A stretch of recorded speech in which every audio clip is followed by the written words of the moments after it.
Hi, this is Alex from phpacademy.org with a video tutorial for the new Boston. In this tutorial we're going to be taking a look at the droppable interaction in jQuery UI, and we're going to be creating a simple box which will be a div. We're going to style this using style.css and allow particular elements to be dropped into this box. We're also going to take a look at a few of the options that are available as well as the events as we did previously in the Droppable tutorial. Okay, so the first thing that I'm going to do is create a span, and we're going to take a look at actually dragging something into another element. So this is going to be just drag me, as we saw in the previous tutorial, and I'm going to give this an ID of drag. Okay, so I'm going to come down and I'm going to create a div, and I'm going to give this an ID of drop. Now I'm going to style this div using my style.css file, which I've included in my page here, and the reason for this is a bit later on we're going to be changing the class of this div with classes that we predefine in style.css for when the element is hovering over. So if you're unsure what I mean now, you'll understand a bit later on when we take a look at the hover class option.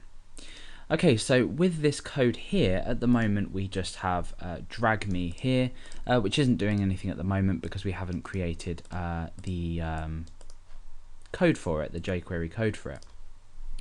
The div ID of drop we need to style, so we're going to go ahead and style drop.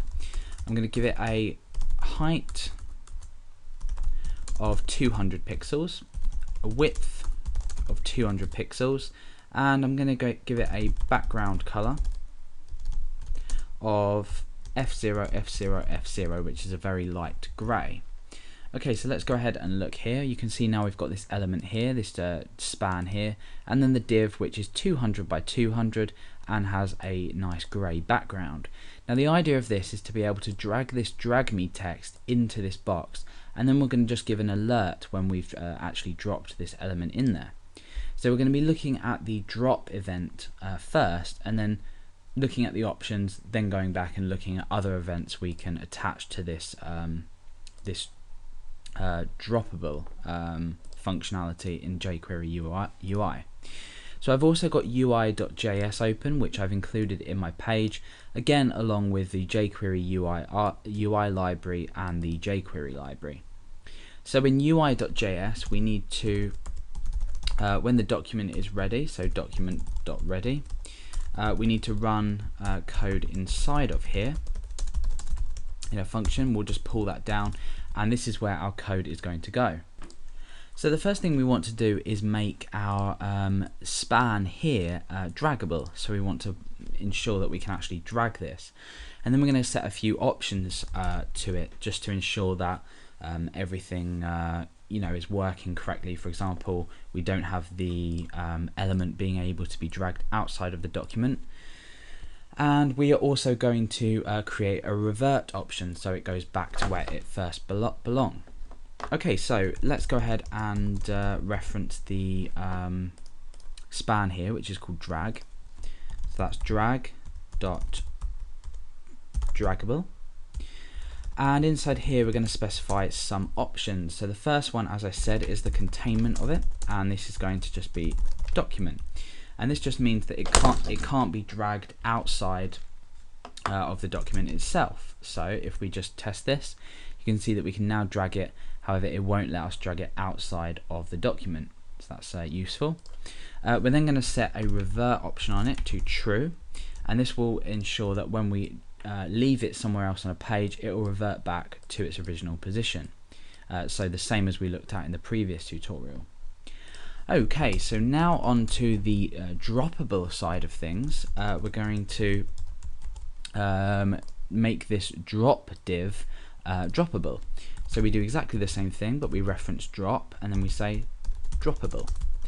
Now this will make this div droppable, so when I drop something onto it, that has been dropped. However, we need to create some kind of event to handle when this has been dropped. So the same thing as the draggable, we can specify different options inside these curly brackets. So the first option I'm going to supply, or not really an option, an event, is drop. So the drop event is going to be a function, and we can pull this down here. And inside of here we are going to just create an alert box. So I'm going to say dropped. So now what's going to happen is when we drop something onto this div, we run whatever's in this function, which is an alert box saying dropped. So now if we refresh the page and drag that and drop there, you can see that we get a dialog box saying dropped. So we've now successfully created an event onto our droppable div. If we drop it anywhere else it doesn't work. Just onto this div we get an alert box saying dropped. Now this is obviously just an example, so it's not extremely useful. However, let's go ahead and first of all look at a few other options, and then we'll look at creating some more events for this. The first option we're going to take a look at is the hover class. And inside of these single quotation marks we want to specify a specific class that we want to be applied to this element when we have something hover over it. So at the moment nothing's happening, it just stays the same. However, this doesn't show that something can be dropped onto it. Nothing really changes. The user would have to know that you have to drop something inside of here to be able to actually drop it.